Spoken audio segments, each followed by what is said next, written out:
Hello friends, ఈరోజు నేను simple and ఈజీగా ఇంట్లోనే మటన్ బిర్యానీ తయారు చేయడం చూపిస్తాను.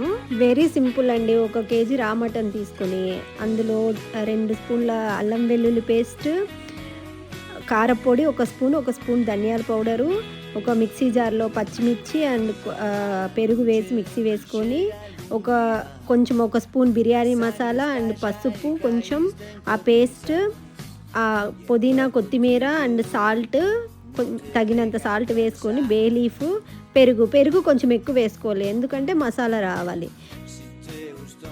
1 టేబుల్ స్పూన్ ఆయిల్ సరిపోతుందండి. తర్వాత 1.5 నిమ్మరసం తీసుకొని, ఎందుకంటే కొంచెం పులుపు ఎక్కువ ఉంటేనే మంచిది. దాని తర్వాత ఫ్రైడ్ ఆనియన్స్ వేసుకొని బాగా కలుపుకొని 40 మినిట్స్ కానీ 1 అవర్ కానీ పక్కన పెట్టుకొని 1 కిలో మటన్కి 1 కిలో బాస్మతి రైస్ను తీసుకొని నానబెట్టుకొని పక్కన పెట్టుకోండి. 1 అవర్ నానబెట్టుకోండి. దాని తర్వాత ఒక బౌల్లో వాటర్ తీసుకొని, ఆ వాటర్లో సాజీరా, పుదీనా, కొత్తిమీర, అనాస ఫ్లవర్ అండ్ చెక్క, లవంగ, బిర్యానీ ఆకు, ఆయిల్ అన్నీ వేసి బాగా బాయిల్ అయ్యాక ఈ నానబెట్టుకున్న రైస్ అందులో వేయాలి.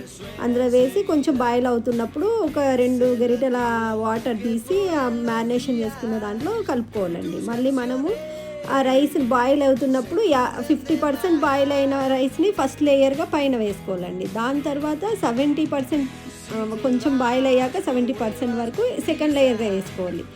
దాని తర్వాత ఇంకా మిగిలిన రైస్ని కొంచెం 80% వరకు బాయిల్ చేసేసి పైన వేసేసుకోవాలి అండి.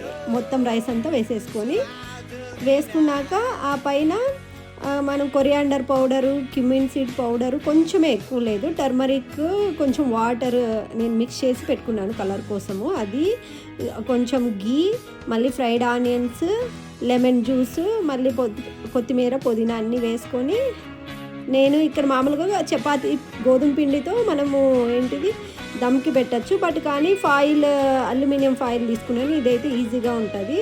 పెట్టుకొని ఫస్ట్ ఏమో ఒక 5-6 మినిట్స్ 10 మినిట్స్ వరకు హై ఫ్లేమ్లో పెట్టుకోవాలి. దాని తర్వాత 15 మినిట్స్ మీడియం ఫ్లేమ్లో పెట్టుకున్నాక మళ్ళీ ఇంకొక 15 మినిట్స్ లో ఫ్లేమ్లో పెట్టుకొని ఒక 5 మినిట్స్ వరకు వదిలేయాలి. అలానే ఆఫ్ చేసేసాక మొత్తం అంతా టైమర్ అయిపోయాక ఆఫ్ చేసేసి మళ్ళీ మనం చూసుకోవాలి ముక్క బాయిల్ అయిందా లేదా. అవ్వకపోతే ఇంకొంచెం సేపు లో ఫ్లేమ్లో పెడితే సరిపోతుందండి. నేను చెప్పిన ఈ విధంగా మీరు ట్రై చేసి చూడండి. తప్పకుండా మీకు రెస్టారెంట్ స్టైల్ బిర్యానీ ఈజీగా ఇంట్లోనే చేసుకోగలుగుతారు. నచ్చితే లైక్ చేయండి, సబ్స్క్రైబ్ చేయండి.